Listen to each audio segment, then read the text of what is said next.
Good evening and welcome to the Business Day. I'm Andrea Chisholm. The community and workers of Jamaica Cooperative Credit Union, TVJ, have signed a Memorandum of Understanding with the Rural Agricultural Development Authority, RADA, to provide small farmers with loans. Farmers will have access to a maximum of $350,000 with an interest rate from 20 to 32%.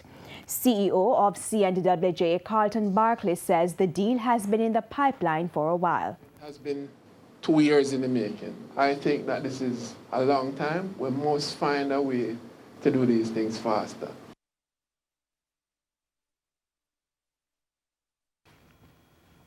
Currency trading ended today with the US dollar selling for $129.99. The Canadian dollar closed at $96.83.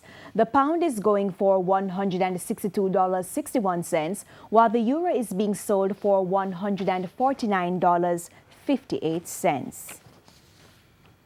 The first 5 of 20 applications have been approved for listing on the Jamaica Social Stock Exchange, which was launched in January. It will solicit public donations involving those organizations which are involved in social programs. Approved entities include the the Agency for Inner City Renewal, Choose Life Jamaica, Deaf Can, Praise Jamaica, and Alpha School of Music. Managing Director of the Jamaica Stock Exchange, Marlene Street Forest, says the entities were shortlisted following the first of 3 selection rounds.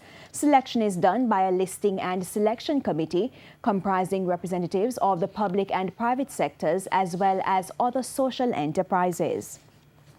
The JSE Index lost 84 points today, while the Junior Market Index advanced 3 points. Among the winners, Epley, Consolidated Bakeries, SSL Venture Capital, Indus Pharma, and Elite Diagnostic.